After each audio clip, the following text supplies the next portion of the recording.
Firman Tuhan. Sebelumnya mari kita tunduk kepala, kita berdoa. Mari kita berdoa.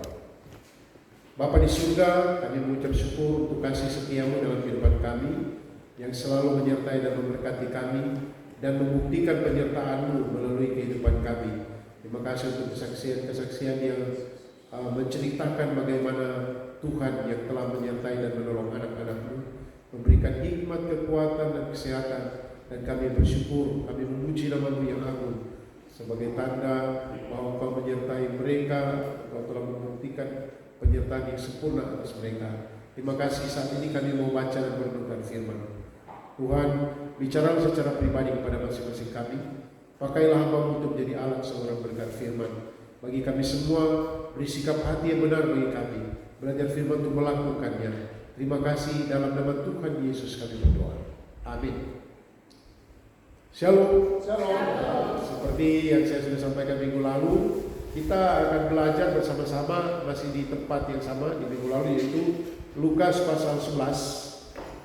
Lukas pasal 11 ayat 1 sampai ayat yang ke-13. Lukas pasal 11 ayat 1 sampai ayat 13. Kita akan baca ini, mungkin juga minggu depan juga masih bagian yang sama, kita akan belajar. Ya, nanti kita lihat saya, tapi hari ini di tempat yang sama. Kita baca sama-sama, mulai dari ayat 1 sampai ayat 13. 1, 2, 3. Pada suatu kali, Yesus sedang berdoa di salah satu tempat. Ketika ia berhenti berdoa, berkatalah seorang dari murid-muridnya kepadanya, Tuhan, ajarlah kami berdoa, sama seperti yang diajarkan Yohanes kepada murid-muridnya. Jawab Yesus kepada mereka, apabila kamu berdoa, katakanlah, Bapa, dikuduskanlah nama-Mu, datanglah kerajaan-Mu, berikanlah kami setiap hari makanan kami yang secukupnya, dan ampunilah kami akan dosa kami, sebab kami pun mengampuni setiap orang yang bersalah kepada kami, dan janganlah membawa kami ke dalam pencobaan. Lalu katanya kepada mereka, jika seorang di antara kamu pada tengah malam pergi ke rumah seorang sahabatnya dan berkata kepadanya, Saudara, pinjamkanlah kepadaku 3 roti, sebab seorang sahabatku yang sedang berada dalam perjalanan singgah ke rumahku, dan aku tidak mempunyai apa-apa untuk dihidangkan kepadanya. Masakan ia yang di dalam rumah itu akan menjawab, jangan mengganggu aku, pintu sudah tertutup, dan aku serta anak-anakku sudah tidur. Aku tidak dapat bangun dan memberikannya kepada saudara. Aku berkata kepadanya, sekalipun dia tidak mau bangun dan memberikannya kepadanya, karena orang itu adalah sahabatnya, namun karena sikapnya yang tidak malu, ia akan bangun juga dan memberikan kepadanya apa yang diperlukannya. Oleh karena itu, aku berkata kepadamu, mintalah maka akan diberikan kepadamu, carilah maka kamu akan mendapat, ketoklah maka pintu akan dibukakan bagimu. Karena setiap orang yang meminta menerima, dan setiap orang yang mencari mendapat, dan setiap orang yang mengetok baginya dibukakan, pintu dibukakan. Bapa manakah di antara kamu jika anaknya minta ikan daripadanya akan memberikan ular kepada anaknya itu ganti ikan? Atau jika ia minta telur akan memberikan kepadanya kalajengking? Jadi jika kamu yang jahat tahu memberi pemberian yang baik kepada anak-anakku, apalagi Bapa-Mu yang di surga, ia akan memberikan Roh Kudus kepada mereka yang meminta kepadanya. Demikian jauh pembacaan firman Tuhan. Yang berbahagia adalah mereka yang mendengarkan firman Tuhan dan yang melakukannya dalam hidupnya adalah saya. Terpujilah Tuhan Yesus. Bapak, Ibu, saudara-saudara yang saya kasih dalam Tuhan Yesus Kristus, minggu lalu kita sudah belajar tentang doa, yaitu aspek-aspek apa yang terkandung di dalam sebuah permintaan doa atau di dalam sebuah doa. Dan kita sudah belajar ada minimal 3 aspek dalam konteks Lukas pasal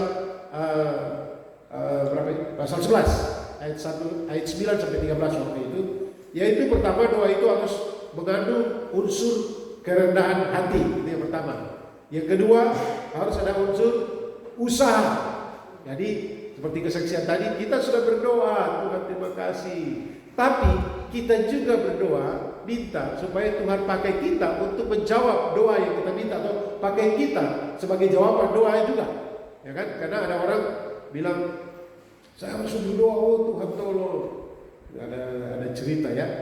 Ada orang itu dia baru bertobat, kata anak muda. Kemudian besoknya mau ujian.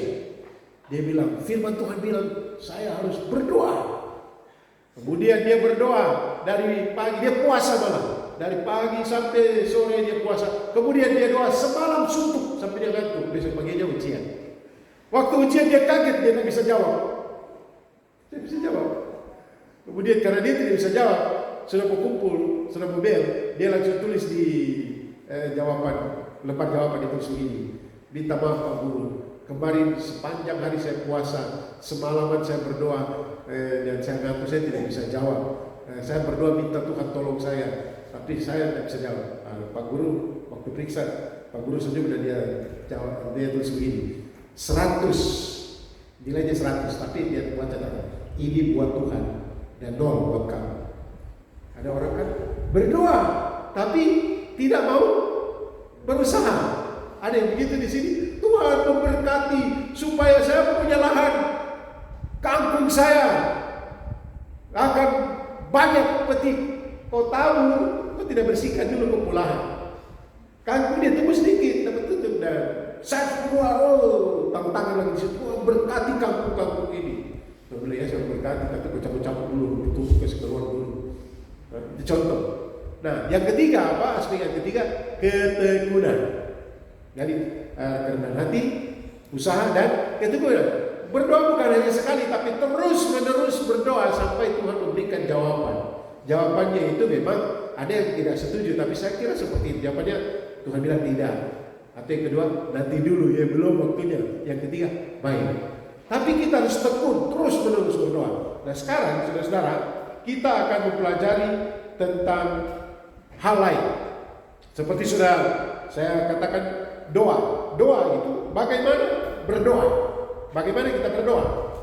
Saudara-saudara, dalam konteks pembacaan kita ayat 1, para murid ini meminta formula doa. Dan Tuhan Yesus memberikan formula itu, ya toh? Tetapi bukan formulanya atau rumusannya yang penting. Coba kita lihat ayat 1 ya. Mereka bilang begini, pada suatu kali mereka lihat kan Yesus sedang berdoa. Pada suatu kali Yesus sedang berdoa di salah satu tempat. Ketika ia berhenti berdoa, berkatalah seorang murid dari murid-murid kepadanya, Tuhan, ajarlah kami berdoa, sama seperti yang diajarkan Yohanes kepada murid-muridnya. Saudara-saudara yang saya kasih Tuhan, mereka minta formula sama seperti yang diajarkan Yohanes, sama diajarkan oleh guru yang sana, guru ajar kami juga. Permohonan mereka, saudara-saudara, dikabulkan oleh Tuhan Yesus.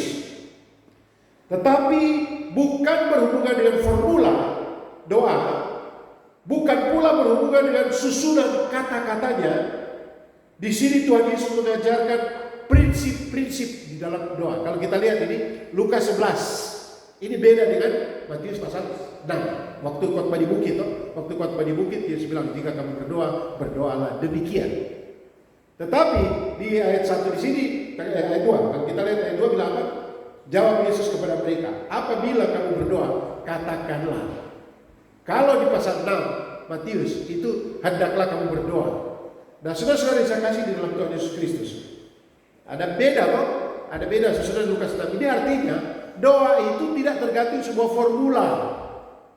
Tapi ya ini memang menjelaskan bahwa formulanya adalah nanti kita akan bahas mungkin di depan, Allah diperbolehkan dan seterusnya. Tapi pada saat ini fokus kita akan lihat tentang prinsip-prinsip dalam sebuah doa. Oleh karena itu judul atau tema khotbah saya pada saat ini, prinsip penting dalam sebuah doa. Prinsip penting, prinsip itu dasar yang penting tentang doa. Hal-hal yang sangat mendasar tentang doa sekaligus dengan contoh konkretnya Tuhan Yesus berikan.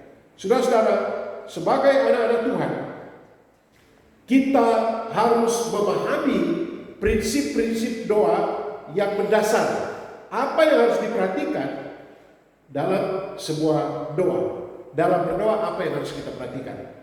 Berdasarkan Lukas pasal 11 ayat 1 sampai 13, saya mencatat di sini ada 3 prinsip penting di dalam doa. Mari kita lihat satu persatu. Perhatikan yang 2 dulu. Ayat 2. Supaya mantap, saya baca ulang. Jawab Yesus kepada mereka. Apabila kamu berdoa, katakan apa?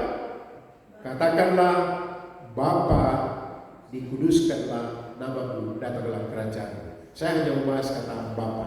Apabila kamu berdoa, katakanlah Bapa. Saudara-saudara, prinsip pertama dalam sebuah doa, doa itu harus dibangun di atas hubungan yang benar. Sekali lagi, doa harus dibangun di atas hubungan yang benar. Artinya, komunikasi 2 arah dalam doa terjadi karena ada hubungan yang benar antara si pendoa dan tujuan doa. Hubungan yang bagaimana, saudara? Hubungan Bapa dan Anak. Saudara, kalau kita mau komunikasi dengan orang, misalnya kita ketemu dengan satu orang di satu tempat ya. Misalnya kita ada di bandara. Bandara kan kita ketemu dengan orang berbagai tempat yang mungkin kita tidak kenal. Pas kita lihat ada satu orang macam, ini macam mirip, ini Pak Teo apa ini? So lama misalnya tidak ketemu, misalnya saya sudah pergi lama. Pas, saya sudah jadi kelihatan opa-opa, kelihatan tetes sekali, rambut putih, sudah keriput, tidak body lagi, sudah kurus, krepek. Ini Bapak Teo apa? Bapak Teo juga sudah mata, kumis sebal, mungkin sudah rambut sudah tumbuh banyak. Tapi macam waktu saya dekati, tapi ini bukan Pak Teo ini. Pak Teo. Sampai saya seperti kenal misalnya. Jadi bagaimana? Ibu Dina bagaimana ya? Karena hubungannya tidak jelas. Kita kalau cerita dengan orang yang kita tidak punya hubungan, kita tidak nyambung. Nah, saudara-saudara yang saya kasih Tuhan Yesus Kristus, jadi komunikasi di sini komunikasi 2 arah dari 2 pribadi, manusia dan Allah. Komunikasi hubungan Bapa dan Anak. Saudara, ungkapan Bapa pada doa ini menunjukkan kerinduan Tuhan Yesus. Ia mau murid-muridnya mengalami, ia mau murid-muridnya merasakan, ia mau murid-muridnya menikmati suatu hubungan yang akrab antara Sang Pencipta dan manusia dan berdoa. Tempo-tempo dulu tuh sama animisme, orang berdoa pergi di bawah pohon kan, atau di batu-batu besar, di bawah pohon, bawah sesaji, baru takut-takut pergi. Ini ayamnya harus ayam hitam, rambutnya berjumlah 350, dia boleh lebih, tidak boleh kurang. Ini beras itu 1 cupa saja, dia berjumlah itu 100, dia boleh lebih. Jadi aturan seperti itu. Jadi seperti penguasa yang menakutkan atau penguasa yang jauh di sana, dan dia bicara. Tapi ini Tuhan Yesus ingin supaya umatnya menikmati hubungan yang dia alami, dia rasakan, dia nikmati, yaitu sebagai Bapa dan Anak. Allah Sang Pencipta adalah Bapa. Tuhan Yesus mau kita mengalami, merasakan, menikmati hubungan yang dia sendiri rasakan. Dan murid-murid kan seringkali lihat Yesus menyendiri dan berdoa selalu. Dan kalau kita baca di dalam Injil Markus, Yesus selalu menyendiri dan bicara dengan Bapa, seolah-olah sedang mengajarkan begini, ambil waktu khusus bicara dengan Bapa di surga. Dan Yesus ingin orang menikmati itu, makanya dia bilang, kalau kamu berdoa, apabila kamu berdoa, katakanlah Bapa. Bukan berarti kalau kita berdoa harus bilang Bapa terus. Kalau Bapak Ibu sudah biasa, Allah Pencipta lagi dan biasa dan lagi. Tapi ungkapan itu ungkapan pujian dan hormat. Tetapi bicara Bapa ini bicara sikap kita. Kita sedang bicara kepada Bapa, ini hubungan saudara-saudara. Saudara yang saya kasih di dalam Tuhan Yesus Kristus. Secara umum, konsep Allah sebagai Bapa menunjukkan hubungan antara yang maha tinggi, Allah Pencipta itu sebagai pencipta dan manusia sebagai ciptaan. Dia disebut Bapa juga seperti itu. Tetapi secara khusus kalau kita lihat Yohanes pasal 1 ayat 12, kita baca ya, walaupun saya sudah sering sampaikan. Yohanes 1 ayat 12. Kita baca di sini dijelaskan begini. Kita baca sama-sama. 1, 2, 3 ada di slide. Tetapi semua orang yang menerimanya diberinya kuasa supaya menjadi anak-anak Allah, yaitu mereka yang percaya dalam namanya. Di sini diberi kuasa kalau kita percaya dalam Tuhan Yesus, diberi kuasa menjadi anak-anak Allah. Jadi Allah yang di tempat yang maha tinggi, Allah pencipta langit dan bumi, kita panggil Bapa karena kita anak. Nah kalau Bapa dan anak saudara, anak selalu ingin suka dengan Bapa, Bapa juga ingin dekat dengan anak. Malah kalau jauh, ditelepon boleh. Ya tak? Walaupun anak-anak jauh, misalnya kalau kuliah, kalau perlu baru telepon. Pak, saya mau bayar uang SKS ini. Ya, tidak apa-apa. Mana mungkin kita mau telepon begini. Halo, kau siapa di sana? Kau siapa juga ya? Kau turun kirim uang dulu sampai SKS. Kau siapa kak? Tapi kalau kepada Bapak, kita rasa nyaman saja untuk menyampaikan, walaupun Bapak ini mungkin tidak punya uang atau apa dan seterusnya, atau kesulitan keuangan. Saudara yang saya kasih dalam Tuhan Yesus Kristus, kemudian coba kita lihat Roma 8 ayat 15. Roma 8 ayat 15. Ini bicara tentang kita jadi anak Allah juga ya, jadi Allah jadi Bapa kita. Sama-sama baca 1, 2, 3. Sebab kamu tidak menerima roh perbudakan yang membuat kamu menjadi takut lagi. Sampai sini dulu. Tadi saya contohkan waktu animisme kita bawa ke sana, itu awas. Jangan kau bersih di sini, kalau kau bersih nanti ada kan dari dulu tuh. Hati-hati, jangan kau bersih dulu. Orang tua bilang begini, kalau kamu di dekat kayu, jangan lempar ke kayu, nanti kena setan dan kau tangan nanti lumpuh. Betul kan tidak? Padahal di bawah bukan ada setan, mungkin ada orang minta maaf, lagi ada apa lagi kali, kau lempar kepala bocor. Karena saya sudah pernah alami dulu waktu saya masih kecil. Saya bilang, orang tua bilang ada setan di kali. Saya biasa lempar kepada setan. Satu kali ada orang, bukan setan tapi ada seseorang di bawah. Saya lempar, tiba-tiba materai, aduh, bocor. Langsung satu kampung kejar saya karena dolfinaka lempar. Orang punya anak, punya kepala, bocor langsung. Nah, kadang-kadang memang maksudnya seperti itu, tapi ditakut-takuti bilang, jangan kau lempar begitu, nanti kena setan tangan. Atau jadi kita takut, atau kita kalau kita berdoa di sana, hati-hati kalau lewat di sini, hati-hati di bawah pohon ini. Jangan kau tebang pohon ini, nanti kau bahaya, nanti akan. Nah saudara-saudara, kondisi seperti ini membuat orang takut, diintimidasi oleh keadaan, oleh ilah zaman sekarang atau dari zaman dulu. Tetapi di sini dikatakan sebab kamu tidak menerima roh perbudakan yang membuat kamu jadi takut lagi, tetapi kamu telah menerima roh yang menjadikan kamu apa? Anak Allah. Kita menerima roh yang menjadikan kita anak Allah, dan roh itu yang berseru, ya Aba, ya Bapa. Waktu Bapak Ibu saudara dalam pergumulan yang tak terkatakan, saya mau ucapkan tapi saya tidak bisa, terlalu berat. Tetapi roh itu yang berdoa kepada Bapa, dia akan berseru, ya Aba, ya Bapa. Dalam kondisi seperti ini saudara, kadang-kadang kita tidak tahu bikin apa-apa, tapi hati kita saja yang tertunduk dan Roh Kudus bantu kita untuk berdoa, berseru. Saya mengalami banyak kali hal-hal seperti itu dalam kondisi terjepit. Biasakan kita yang kondisi terjepit dalam keadaan sakit, atau kalau keluarga kondisi keuangan yang tidak bisa lagi Tuhan.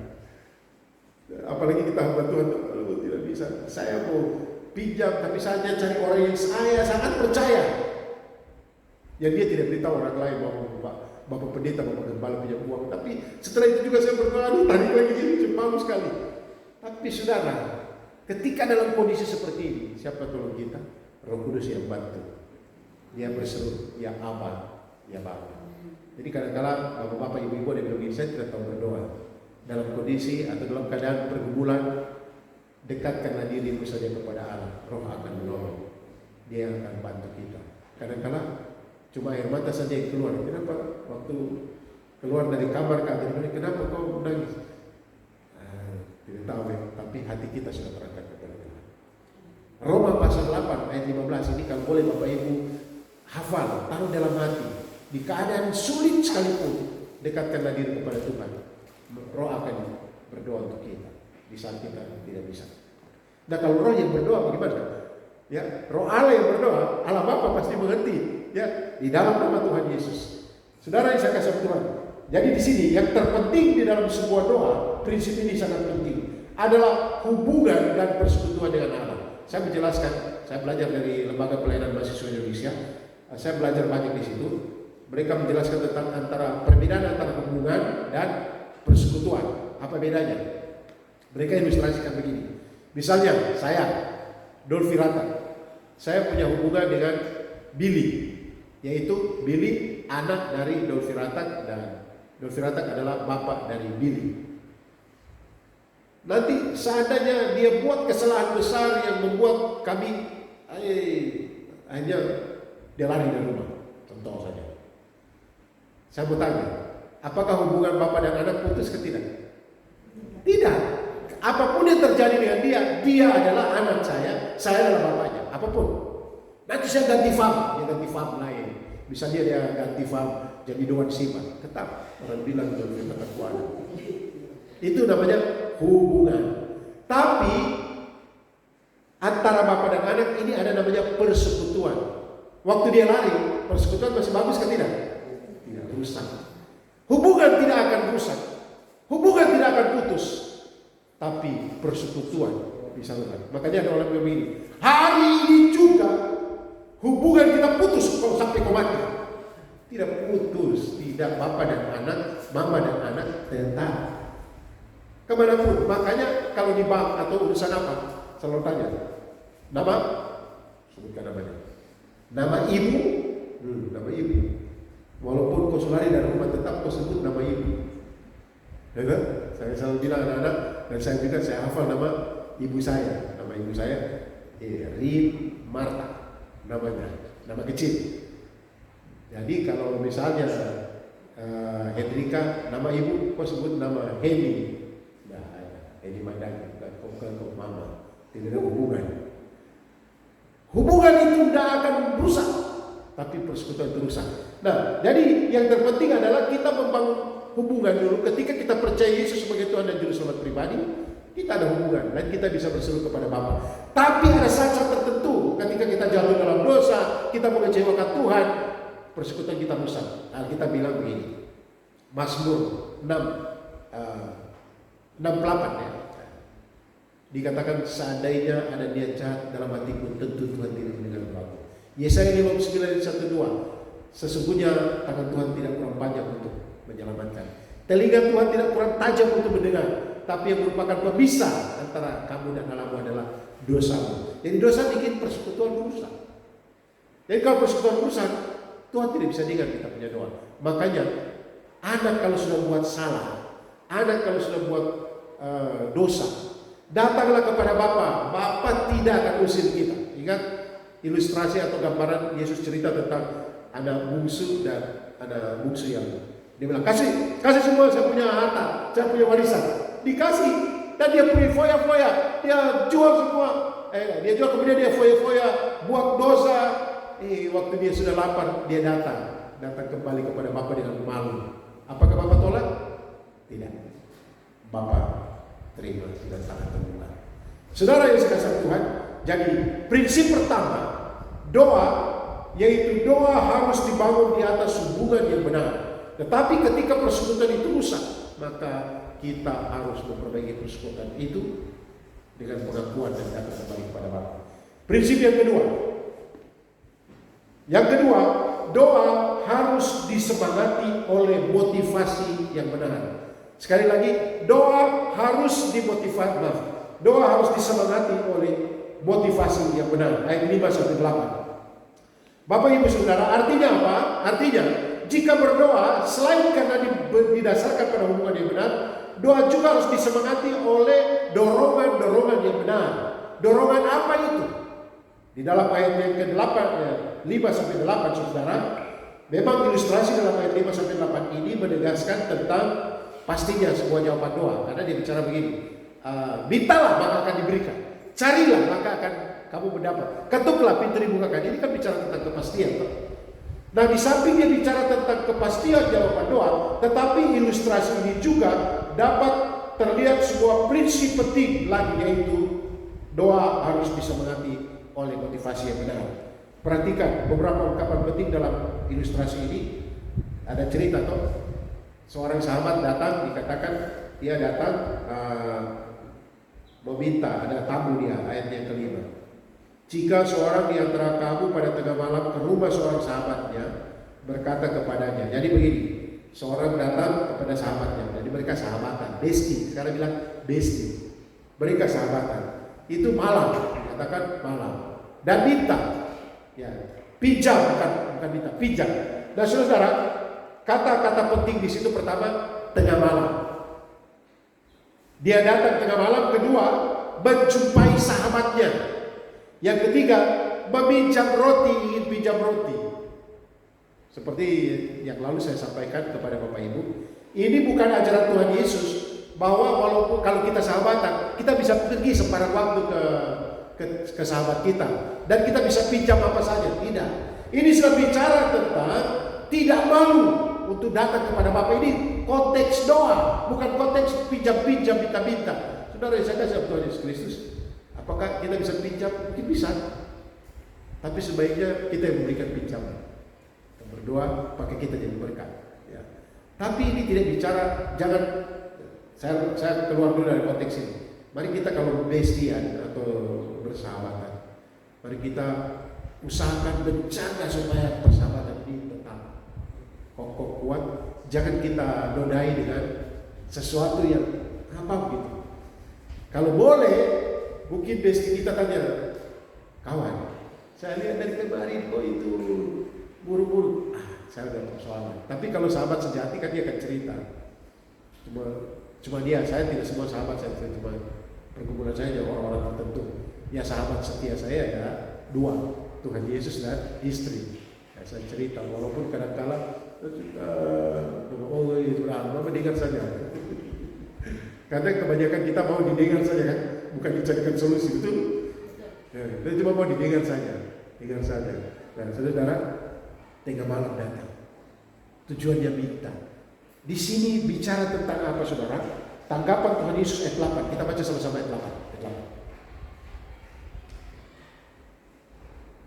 Oke, 1 ayat 8. 1, 2, 3. Aku berkata kepadamu, sekalipun ia tidak mau bangun dan memberikan kepadanya, sama. Ini cerita, sekalipun ini orang ini tidak mau bangun dan kasih pinjam roti, karena itu adalah sahabatnya. Terus sama-sama baca 3.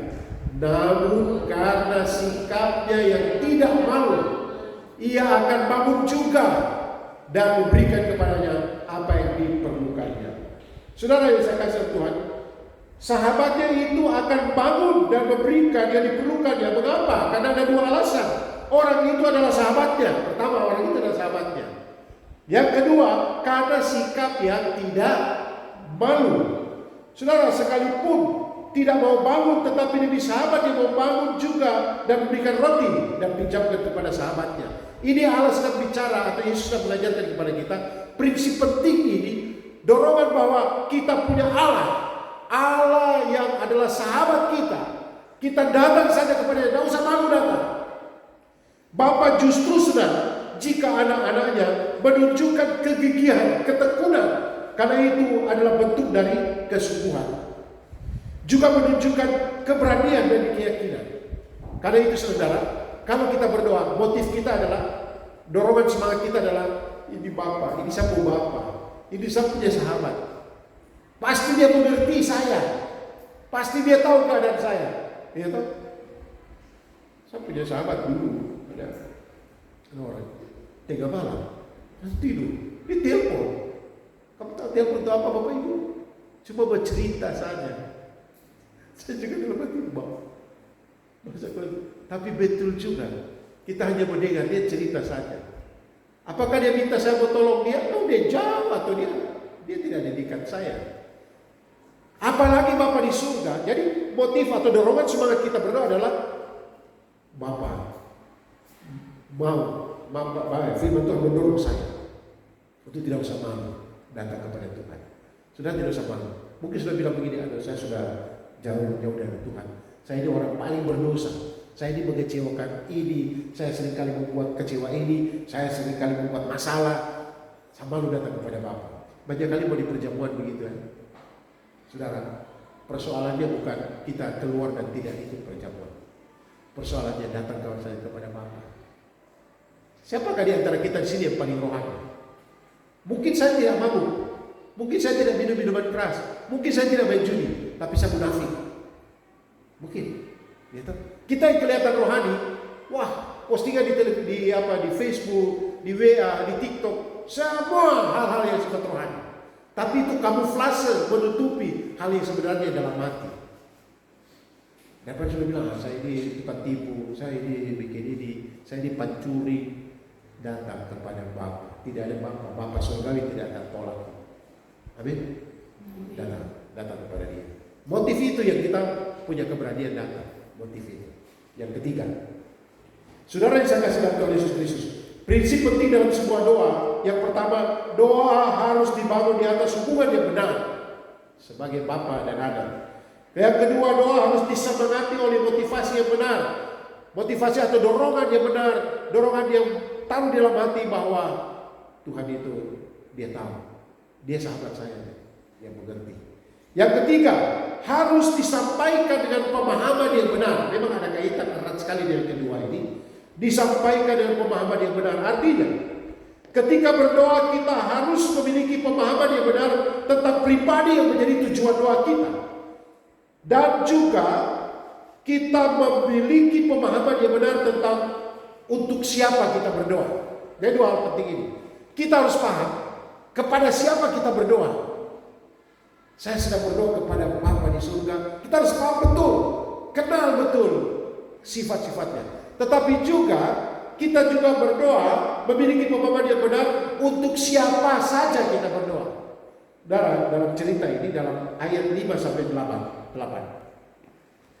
Semangat doa itu bukan untuk kepentingan diri kita sendiri atau dalam rangka kepentingan pribadi.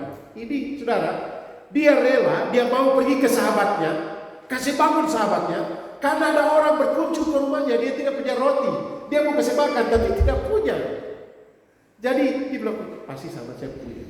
Dan dia pergi dan minta untuk siapa? Untuk dirinya? Tidak, dia minta untuk orang yang datang ke rumahnya. Prinsip penting dalam doa ini yang disampaikan dengan pemahaman yang benar, pemahaman begini. Berdoa itu bukan semata-mata hanya untuk kita. Saya pernah berikan contoh dulu 5 jari berdoa. 5 jari ya. Kalau ibu jari apa? Kita berdoa untuk orang terdekat kita. Anak-anak berdoa orang tua. Berdoa untuk suami, istri, kakak, adik. Ini. Ibu jari. Nah, kita berdoa begini, yang paling dekat. Yang kedua, telunjuk. Doakan guru-gurumu, doakan hamba-hamba Tuhan, para penginjil ini, hamba-hamba Tuhan, saudara-saudara. Walaupun saya bilang kalau di teknik berkhotbah jangan begini, tapi saudara ini kalau begini kan coba. Jadi, saudara. Tapi ini kan biasa begini, anak-anak, simbol saja. Doakan guru-gurumu, doakan penginjil-penginjil, hamba-hamba Tuhan.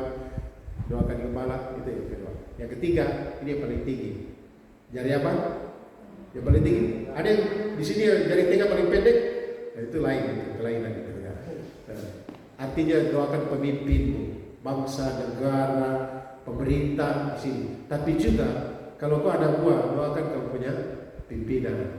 Kau pimpinan kepala dinas kah, kepala seksi kah, doakan. Yang berhubungan langsung saudara, doakan. Terus yang keempat, jari manis. Jari manis itu dia bisa berdiri sendiri kan tidak? Coba kita kasih berdiri jari manis sendiri tanpa tahan. Kalau ini bisa kan tidak?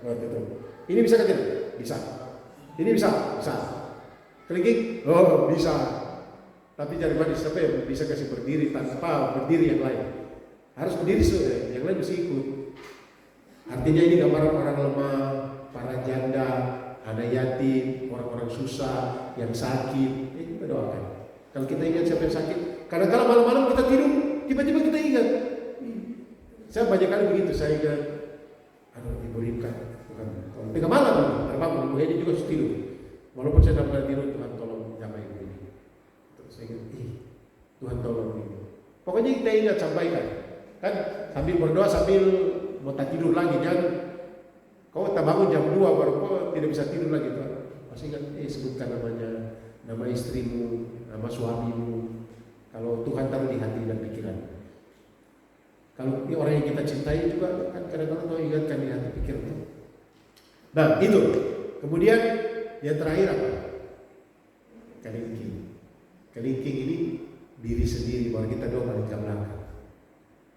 Doakan pertumbuhan. Tapi lebih banyak kita bagaimana? Pertama kita doakan apa? Tuhan tolonglah saya terus Tuhan, saya terus. Kok bapak tidak doa? Tuhan tolong saya terus. Ini ke paling belakang ya, diri sendiri. Di sini ilustrasinya jelas. Dia pergi ke sahabatnya meminta untuk orang lain. Artinya jangan fokus pada diri, tapi doakan orang lain. Kalau 5 ini 4 untuk orang lain, 1 untuk diri sendiri. Tapi itu bukan firman Tuhan, ini cuma ilustrasi. Ya kemudian apa juga di sini yang kita harus pahami? Jadi semangat dalam doa itu bukan untuk kepentingan di sini. Dalam ayat 11 sampai 13, coba kita lihat. Ayat 11 sampai 13 menegaskan hal yang penting, yaitu pemikiran atau pemahaman bahwa Allah itu Bapa yang baik. Itu yang pertama. Jadi tadi tentang untuk siapa kita berdoa, tetapi kepada siapa berdoa ini adalah kita harus pahami dia adalah pribadi Allah yang baik, dia itu adalah Bapa yang baik. Yang kedua, kalau kita lihat ayat yang ke-12 kan. Ayat 11, 12, 13. Kita baca ayat 11, 12 sama-sama. Ayat 11, 12. 1, 2, 3. Bapa manakah yang terang kamu, jika anaknya minta ikan, daripadanya akan memberikan ular kepada anaknya itu ganti ikan, atau jika ia minta telur, akan memberikan kepadanya kalajengking. Jadi kita harus memiliki pemahaman yang benar, yaitu Allah itu Bapa yang baik. Kemudian yang kedua, Allah itu Bapa yang kalau memberi, dia akan memberi yang terbaik. Karena dikatakan, Bapa mana di antara kamu, kalau anaknya minta ikan dan berikan ular. Itu ilustrasi kalau di Israel sana, di Palestina sana, mereka ular-ularnya kebanyakan ular berbisa.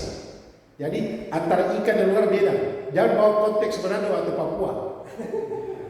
Bilang begini, kalau anaknya minta ikan, kasih ular. Itu enak. Apalagi ular sawah itu, ular makan ayam, enak itu. Dan tidak cocok kalau kita bilang kok ini konteks sana ya. Dan kau pikir sini, kalau semua anaknya sudah sekali makan ular. Ini konteks di sini kita. Tapi yang dimaksud di sini, coba ayat 12. Ini mungkin kena ayat 12 kali Papua. Atau jika anakmu minta telur, kau ambil kaki 1000 dan bilang, nah ini makan ini sudah. Tidak mungkin kan? Tidak mungkin kan? Saya tidak bilang kalajengking. Di sini ada kalajengking. Ada. Karena pernah ada waktu kami bangun gereja di Arori lalu, ada bapak dia dibawa lari dari SP 11 karena dia kerja sini. KIBC sudah tua sekali katanya. Baru kikis-kikis ambil bagian tengah. Terus dia digigit kalajengking. Waduh, lama juga buka. Nah kalau anak minta telur, kasih kalajengking. Nah mungkin. Ini sedang bicara tentang apa? Bapak itu baik. Dan Bapak akan memberikan yang terbaik. Dan terbaik bagi Bapak, belum tentu bagi kita. Kadang-kadang kita pakai konsep kita tuh, yang terbaik bagi saya kalau saya menikah dengan dokter. Bila tidak, dulu saya pikir begini. Waktu saya masih bujang, saya bilang, Tuhan berikan saya suster kah, dokter kah, mantri kah, supaya saya kan sakit-sakitan dari dulu tuh. Dan puji Tuhan tidak kelihatan sakit. Tuhan memberikan saya ibu guru, tapi ibu guru lebih daripada dokter. Gosok minyak juga, sampai tua juga gosok minyak. Di sapu kaki ini ada kena kutu air. Ya Allah, gosok minyak. Ya, tepuk tangan dulu. Jadi kita minta suster, Tuhan beri lebih dari suster. Aduh, Bapak Ibu, saya itu pernah berdarah. Kena luka dulu, tapi Ibu tidak pernah berdarah, jadi tolong saya. Banyak saling melengkapi. Saya tidak bicara tentang keluarga, saya sudah bicara tentang memberikan yang terbaik. Allah baik dan dia tahu memberikan yang terbaik, dan terbaik itu dalam konteks Allah. Karena Allah kan tahu masa depan kita. Tuhan tahu, Bapa tahu masa depan kita. Kalau kasih sekarang, belum cocok buat kau. Saudara yang saya kasih Tuhan Yesus Kristus. Itulah prinsip penting di dalam doa. Ada 3 prinsip penting dalam doa yang harus kita perhatikan. Yang pertama apa? Doa itu harus dibangun di atas hubungan yang benar. Dalam hal ini adalah Bapa. Allah adalah Bapa, kita adalah anak. Yang kedua, doa itu harus disemangati oleh motivasi yang benar. Motifnya apa? Motif itu kita harus memahami bahwa dia itu adalah sahabat kita. Dorongan itu adalah dorongan yang berkaitan dengan sebagai sahabat, sehingga kita berani datang sekalipun tengah malam. Motif yang kedua, kita datang dengan tidak malu karena dia sahabat, dia Bapa. Kenapa kita selalu mencurahkan dia? Ya apa pun kita minta. Mungkin kalau kita cerita orang lain, jadi minta, berdoa begitu, orang akan bilang, tapi Bapak tidak akan bilang itu. Tidak, Bapak dengar saja. Nanti yang terakhir dia akan bilang, sabar ya, belum waktunya, nanti saja. Yang ketiga adalah doa itu harus disampaikan dengan pemahaman yang benar, yaitu kita berdoa untuk siapa? Fokuskan berdoa bukan pada diri sendiri, tetapi pada orang-orang lain dan kepada diri sendiri, untuk diri sendiri, bukan kepada orang lain. Dan pahamilah bahwa kita sedang berdoa kepada Bapa yang baik. Bapa tahu memberi yang terbaik. Tuhan kiranya akan menolong kita, Bapak Ibu Saudara, terus berdoa. Berdoalah, tidak usah malu, datang saja apapun persoalannya. Mungkin bilang, saya tidak tahu berdoa. Tidak, kau diam saja di kamarmu dan curahkan apa di toko hati. Kau pakai bahasa Hatam kah, bahasa Sum kah, bahasa Mea kah, atau bahasa apa saja, sampaikan kepada Tuhan apa yang di hati. Tuhan berkati kita sekalian, mari kita berdoa. Terima kasih Bapa, kesempatan yang kau beri bagi kami merenungkan firman-Mu. Tolonglah kami sekalian untuk dapat memanfaatkan hak istimewa yang Tuhan beri bagi kami sebagai anak, yaitu berbicara kepada-Mu. Tetapi tolonglah kami juga untuk memiliki hati yang siap untuk mendengar apa yang Tuhan ingin bicarakan dengan kami melalui membaca dan merenungkan firman. Terima kasih Bapa. Tolonglah kami yang Roh Kudus untuk melakukan firman dalam nama Yesus. Amin.